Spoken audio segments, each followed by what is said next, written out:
3 centuries outward. The year was 2657, 3 centuries after humanity had first ventured beyond the confines of Earth. The journey from the cradle of humanity to the stars had been fraught with trials and triumphs, marked by resilience and ingenuity. By this time, the Earth Federation stood as a testament to humanity's ability to overcome adversity and unite under a common purpose. The seeds of the Federation were sown during the Great Divide of the early 23rd century. Faced with environmental collapse, resource scarcity, and societal fragmentation, humanity teetered on the brink of annihilation. Yet, amidst chaos, there emerged leaders who envisioned a future where unity would prevail over division. The formation of the Earth Federation in 2187 marked the beginning of a new era, one characterized by cooperation and collective survival. Over 300 years, the Federation expanded steadily, colonizing habitable worlds across the galaxy. Each colony became a beacon of hope, a symbol of humanity's indomitable spirit. The discovery of faster-than-light travel in 2350 revolutionized space exploration, enabling rapid colonization and the establishment of a sprawling interstellar network. The political landscape within the Federation was complex, a delicate balance of diverse voices and interests. While there were occasional tensions between colonies and Earth, the overarching commitment to unity ensured that conflicts remained manageable. The Federation Council, comprising representatives from every colony, served as the governing body, ensuring that decisions benefited the collective whole. Technologically, humanity had made remarkable strides. Advances in artificial intelligence, nanotechnology, and energy production had transformed society. Entire cities were built underground on hostile worlds, sustaining life through advanced hydroponics and recycling systems. Medical breakthroughs had eradicated most diseases, extending lifespans and improving quality of life for all citizens. Despite these achievements, challenges persisted. The vastness of space meant that communication between distant colonies could take weeks or even months. This lag often led to misunderstandings and delays in decision-making. Additionally, the Federation faced occasional threats from rogue alien factions and uncharted dangers lurking in the depths of space. One such challenge was encountered during the colonization of Alpha Centauri IV. A previously unknown species, the Vorgons, had established a settlement on the planet's surface. Initial contact was tense, with both sides wary of each other's intentions. Through diplomacy and mutual respect, humanity managed to forge an alliance with the Vorgons, learning much about their advanced bioengineering techniques in the process. As the first hints of an unknown signal from the Perseus arm began to surface, the stage was set for humanity's next great adventure, one that would test their unity, ingenuity, and courage. Chapter 2: The Anomaly Detected. The hum of machinery filled the air as the crew of the starship Erebus worked tirelessly, their eyes fixed on the array of monitors before them. Captain Ilara Voss leaned over the main console, her fingers danced over the keyboard, and her brow furrowed slightly, showing a hint of concern. "Captain," Ensign Lee called out, his voice tinged with excitement, "we are picking up something unusual in Sector Alpha 7. It's not on our maps." Voss turned toward him, her sharp gaze narrowing as she scanned the data streaming across his screen. The readings were erratic, fluctuating energy signatures that defied any known patterns. "Run it through the anomaly detection protocols," she ordered, her tone firm yet calm. Lee nodded and began typing rapidly. Moments later, the ship's AI, known affectionately as Athene, chimed in with a synthesized voice. "Unidentified energy signature detected. Frequency patterns suggest artificial origin." "Artificial," Voss repeated, her interest peaking. "Any possibility of intelligent life?" Athene paused momentarily before responding. "High probability. The signal's complexity matches that of advanced civilizations." Voss exchanged glances with her first officer, Commander Jax Tarkin, who shrugged slightly. "We've been searching for signs of life beyond the Federation borders for decades," he remarked. "This could be it." The crew buzzed with anticipation as they plotted a course toward the anomaly's source. The journey would take several days at maximum warp, and Voss knew that every moment brought them closer to uncovering whatever mystery lay ahead. As the hours passed, the tension aboard the Erebus grew palpable. In the mess hall, officers speculated about what they might find: a new civilization, ancient ruins, or something far more enigmatic. The conversations were laced with excitement and a hint of apprehension. "Commander, we're entering the anomaly's proximity," Ensign Lee announced over the intercom. "Sensor readings are becoming unstable." Voss stood in front of the main view screen, her hands behind her back. As she waited for the image to stabilize, the crew held their breath as the anomaly came into view, a swirling vortex of energy, pulsating with an otherworldly glow. "It's unlike anything I've ever seen," Dr. Cale Thorne, the mission's chief scientist, muttered, his eyes wide with wonder. "This could be a gateway or perhaps some form of communication beacon." As the Erebus drew closer, the anomaly began to emit a rhythmic pulse, its energy signature growing stronger. The crew felt an almost imperceptible vibration through the ship's hull, as if the anomaly itself was reaching out. "Captain," Lee interrupted, his voice urgent, "we're receiving a transmission. It's encoded with some form of data." Voss leaned closer to the screen, her eyes locking onto the flickering signal. "Decrypt it," she commanded. Minutes passed as Athene worked tirelessly to decode the message. Finally, the AI announced, "Translation complete. The message contains coordinates leading further into unknown space." "Further," Voss echoed, her mind racing with implications. "They want us to follow." Tarkin stepped forward, his expression somber. "If this is a civilization trying to make contact, they might be testing our resolve. We need to tread carefully." Voss nodded, her decision made. "Plot course toward the new coordinates. Keep all systems on high alert." As the Erebus set off toward the unknown, the crew couldn't shake the feeling that they were stepping into something far greater than themselves, a discovery that could redefine humanity's place in the galaxy. The journey ahead was fraught with uncertainty, but for now, the crew of the Erebus would press on, driven by curiosity and a steadfast resolve to uncover the truth behind the anomaly. Little did they know, their lives were about to change irrevocably, and the universe would never be the same. First visual contact. As the Erebus approached the coordinates provided by the anomaly's message, anticipation hung thick in the air. The crew had prepared themselves for the unknown, but nothing could have fully prepared them for what they were about to encounter. The first glimpse of the conglomerate vessel was breathtaking and terrifying.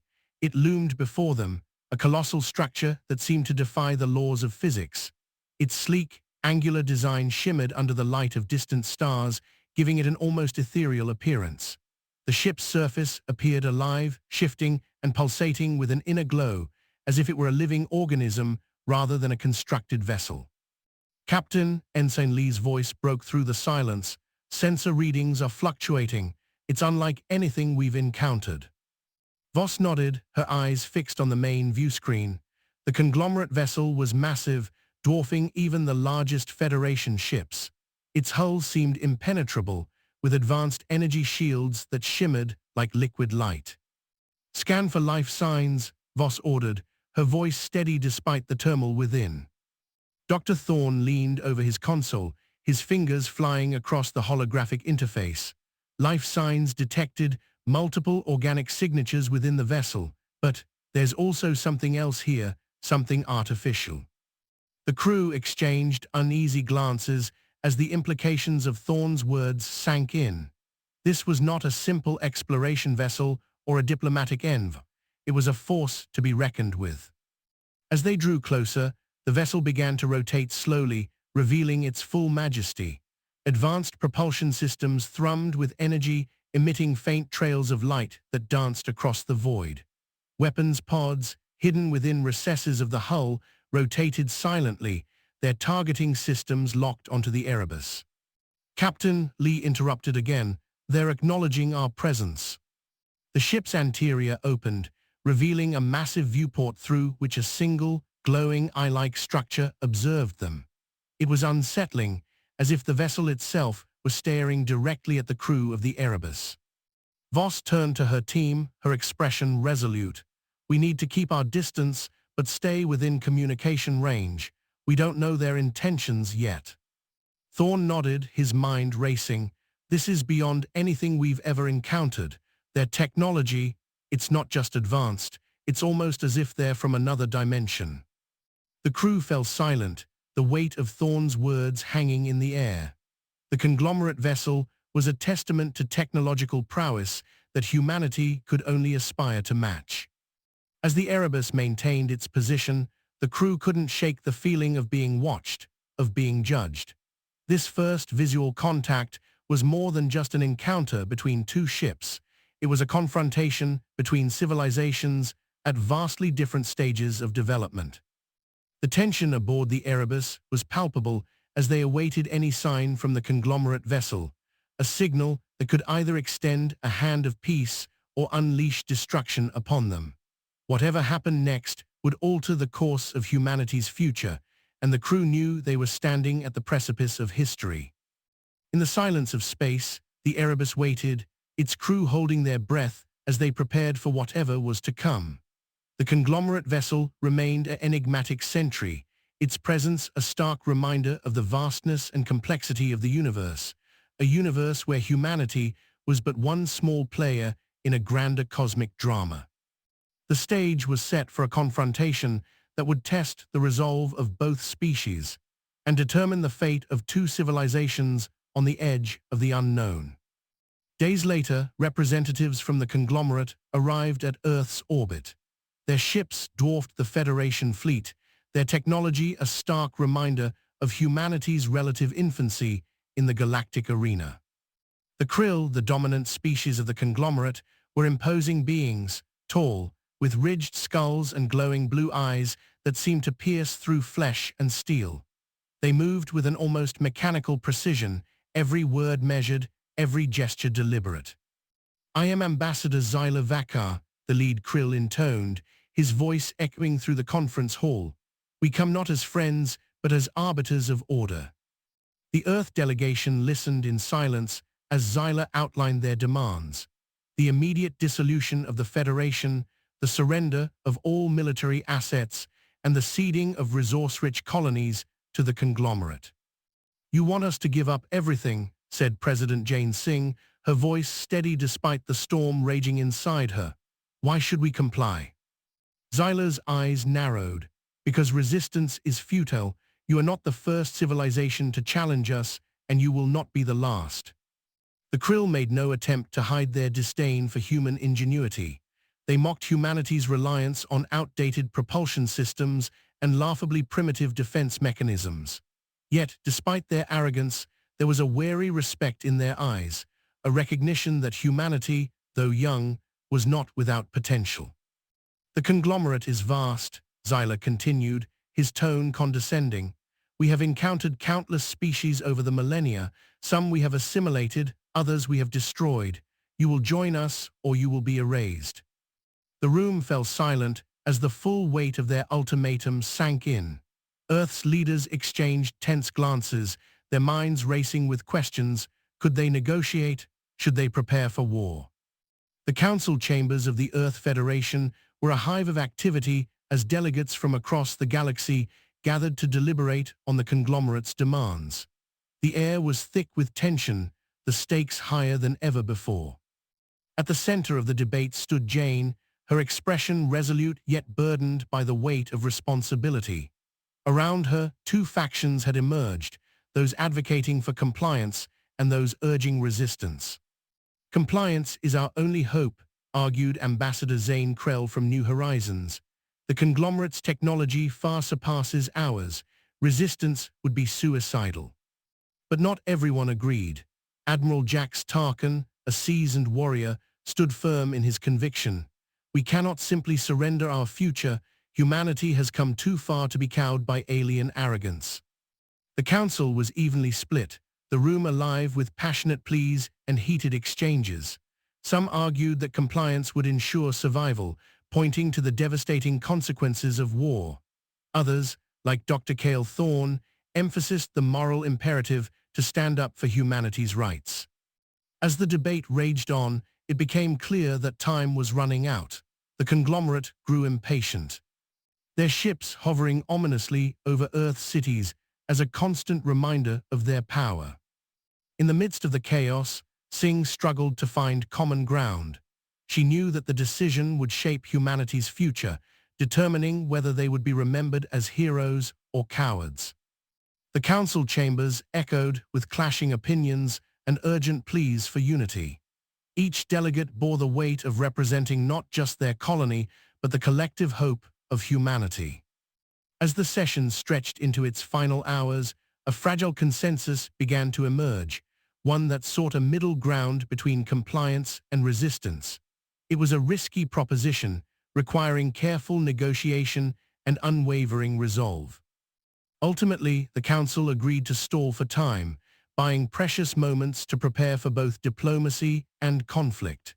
The decision, though fraught with uncertainty, reflected humanity's determination to carve out its place in the galaxy. As the session adjourned, the delegates departed, their minds racing with the enormity of what lay ahead. The Earth Federation stood at a crossroads, its future hanging in the balance as it prepared to face the conglomerate and the challenges that awaited. Preparing for all outcomes. As humanity grappled with the conglomerate's demands, the Earth Federation entered a state of heightened preparedness. The stakes had never been higher, and the need to defend against potential aggression was paramount. In secret facilities across human space, scientists and engineers worked tirelessly to refine humanity's most advanced weapon systems. Centuries of conflict had honed their skills, but now they faced an adversary unlike any before. Flashbacks revealed the relentless pursuit of technological advancement that had brought them to this point, decades of innovation in propulsion, shielding, and combat systems. Dr. Jin Hoi, a visionary scientist whose contributions were pivotal to these advancements, oversaw the final stages of testing on a revolutionary defense network capable of repelling even the most advanced alien technology. Her team's relentless dedication had culminated in this moment, where humanity stood poised to protect its future. Meanwhile, Admiral Jax Tarkin orchestrated a massive mobilization effort, deploying strategic assets across key star systems and reinforcing planetary defenses. His experience in past conflicts gave him an acute understanding of the challenges ahead, and he left no stone unturned in ensuring readiness for any eventuality. The Federation Council, though divided, united behind these efforts, recognizing that their survival depended on it. The air was thick with anticipation as humanity prepared to face whatever the conglomerate threw their way. In the end, it wasn't just about weapons or strategy, it was about resolve. Humanity had faced countless challenges before and emerged stronger each time. As they geared up for the unknown, one thing was clear: they were ready. The stage was set for a confrontation that would test their mettle and determine their place among the stars. The first sparks of conflict between the Earth Federation and the conglomerate erupted in the vicinity of the colony world of New Horizons. This initial skirmish marked a turning point in interstellar relations, showcasing the strengths and vulnerabilities of both sides' technologies and strategies. Humanity had made significant advancements in military technology over the centuries. The Federation's starships were equipped with state-of-the-art laser cannons that delivered precise, high-energy pulses capable of slicing through enemy shields with ease. In addition to their laser arrays, they utilized smart missiles guided by advanced AI systems, ensuring a high probability of hitting critical targets. One of the most recent additions to the Federation arsenal was an experimental propulsion system known as the quantum drive. This cutting-edge technology allowed ships to achieve unprecedented speeds, enabling rapid maneuvers during combat. The enhanced agility provided by the quantum drive gave Federation vessels a distinct advantage in outmaneuvering their opponents. The Krill's technological prowess was evident in their advanced plasma-based weapons and gravitational drives. Their plasma cannons discharged bursts of superheated ionized gas, capable of tearing through even the most robust shields. The conglomerate also employed adaptive shielding systems that could dynamically adjust to incoming attacks, making them a formidable challenge. The Krill's gravitic drives allowed their ships to move with remarkable speed and precision, often catching Federation forces off guard. Their ability to quickly shift positions in battle made them difficult targets to engage effectively. The first clash occurred when a small contingent of Federation frigates intercepted a conglomerate patrol near New Horizons. The engagement began with both sides cautiously exchanging fire. Testing each other's defenses, the Federation ships opened up with concentrated laser strikes, targeting the enemy vessel's shield generators. Utilizing their quantum drives, the Federation ships darted in and out of range, avoiding the plasma cannon's deadly arcs. The adaptive shields of the Krill proved resilient, but the relentless onslaught from the Federation's laser arrays eventually overwhelmed them. A well-timed missile barrage finished off two of the conglomerate's patrol ships, sending debris spiraling through space. Captain Alara Voss led the Federation contingent, showcasing her tactical brilliance under pressure. Her quick thinking and ability to exploit enemy weaknesses were pivotal in securing the victory. "We can't afford to let them regroup," she ordered, her voice firm over the communication channel. "Target their command ship next." Meanwhile, Admiral Jax Tarkin coordinated from Earth, providing real-time strategic support. His experience in past conflicts proved invaluable as he anticipated enemy maneuverers and adjusted Federation tactics accordingly. The battle yielded crucial intelligence on conglomerate technology. Post-conflict analysis revealed vulnerabilities in their adaptive shielding systems when subjected to rapid, concentrated fire. This discovery became a cornerstone of Federation battle doctrine in subsequent engagements. As the skirmish concluded with a Federation victory, it sent shock waves through both factions. The Krill were forced to reconsider their strategy, while humanity gained confidence in its ability to defend itself against superior numbers and firepower. This initial engagement set the stage for larger battles to come, demonstrating that despite being outnumbered, humanity could leverage its technological innovations and tactical ingenuity to hold its ground against the conglomerate's might. The stage was now set for a wider conflict, where the strengths of both sides would be tested in an escalating war across the stars. In the aftermath of this first clash, the Earth Federation knew that more battles lay ahead, each demanding greater innovation and resilience. But with their advanced weaponry and strategic acumen, they were prepared to face whatever challenges the conglomerate could throw their way.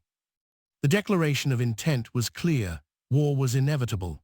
The conglomerate, with its overwhelming numerical superiority, launched a relentless assault on Federation territories, confident in their ability to crush humanity's resistance. But as the conflict escalated, humanity's ingenuity and determination began to turn the tide. President Jane Singh stood before the Earth Federation Council, her voice steady but tinged with resolve. "We cannot negotiate with these creatures," she declared.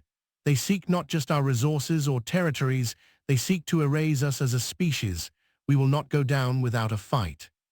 The room erupted into cheers and nods of agreement. Humanity had reached a breaking point, and the Federation Council authorized the activation of emergency protocols. Every available resource was funneled into military production, and scientists worked around the clock to develop new weapons systems. Admiral Jax Tarkin stood on the bridge of his flagship, the Star Hammer, his eyes locked on the holographic display before him. "They're coming," he growled, his voice low but commanding.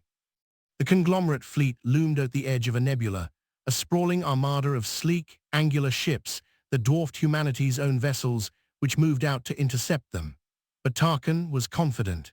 The Federation had developed new technologies in secret, a fusion of advanced artificial intelligence and quantum plasma weapons capable of tearing through even the most advanced enemy shields. "Fire at will," Tarkin barked. The battle for Sol was a turning point in the war. Humanity's advanced defense systems and relentless pursuit forced the conglomerate into retreat, shattering their confidence and demonstrating Earth's unyielding resolve. The next significant breakthrough of the war came when humanity discovered a critical vulnerability in conglomerate technology, a flaw so glaring it seemed almost impossible. The Krill, confident in their superiority, had never anticipated that their own advancements would become their undoing. Dr. Cale Thorne sat at his console, his eyes locked on the holographic display before him. "We've found it," he whispered, his voice trembling with excitement and fear. The intelligence breakthrough revealed a weakness in the conglomerate's energy core, a flaw that could be exploited to cripple their ships from within. Thorne turned to President Jane Singh, who had joined him in the command center. "If we strike at the right moment," he said, "we can destroy entire fleets." Singh nodded, her expression resolute. "We will not hesitate," she declared. "The time for diplomacy is over." Admiral Jax Tarkin led the newly formed Task Force Omega into enemy territory, his fleet bristling with advanced weaponry. The Starhammer spearheaded the assault, its advanced armor and shields ready to withstand even the most brutal counterattacks. The Krill, unaware of humanity's newfound knowledge, launched a full-scale offensive with their remaining fleet against Federation forces, but they had no idea what awaited them. "Target their energy core," Tarkin ordered as his fleet engaged the conglomerate armada. "Show them what we've learned."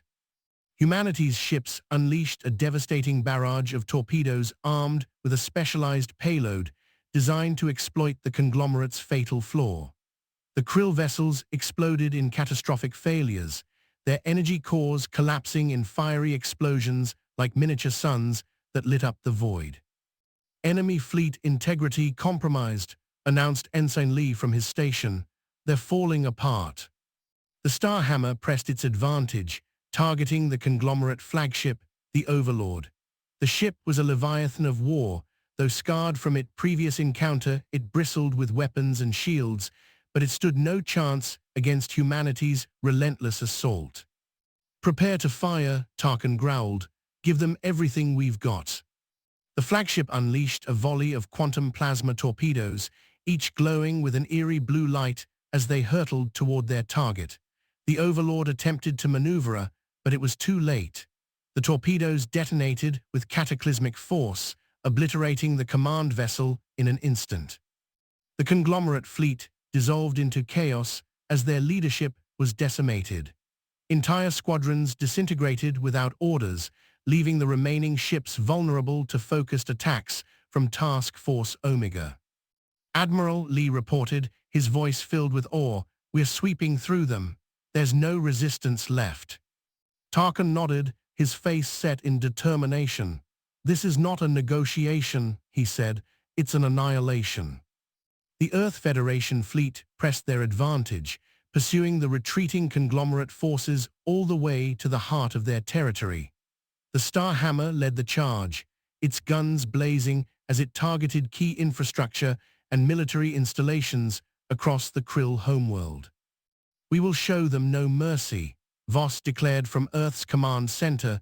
"They started this war with aggression. We will end it with total victory." The Krill realized too late that humanity did not fight by any conventional rules. They engaged in a war of extermination, leaving no stone unturned in their quest to eliminate the conglomerate threat. As the Starhammer attacked the Krill homeworld, the conglomerate leadership met in panicked tactical review and saw it was hopeless. In desperation, they surrendered. They handed over every leader responsible for initiating the conflict, offering them as bargaining chips for peace. "We will comply with your demands," a trembling Krill ambassador intoned, "but spare our world." Voss stood firm. "You forced this upon us," she said coldly. "If you had heeded our warnings, this could have been avoided." The Krill fleet retreated in disarray, their once-proud empire reduced to rubble. The Earth Federation fleet lingered on the edge of Krill space, a stark reminder that humanity's wrath would not be mollified until total surrender was achieved. In the end, the conglomerate learned a brutal lesson. Humanity did not fight by rules, but by survival. This war had been fought to the last drop of blood, and only one side remained standing. The Krill surrendered unconditionally, their civilization reduced to a shadow of its former self. The Earth Federation emerged victorious, its place as the dominant power in the galaxy secured. As the dust settled on the battlefield of stars, humanity stood triumphant, a force to be reckoned with. They had proven that when pushed to the brink, they would fight with a ferocity unmatched by any adversary. President Singh addressed the galaxy in a broadcast from Earth's command center. "This war should teach all races observing this war one thing," she said, her voice echoing across the stars. "No power will ever threaten humanity again." The conglomerate homeworld was spared, but only because the Krill had learned their lesson. Humanity's victory sent shock waves through the galaxy, a testament to their resilience and determination. But as Singh looked out at the stars, she knew that this was not the end. It was merely the beginning of a new era, one where humanity would stand tall among the galaxies, a beacon of hope and a force of unyielding strength.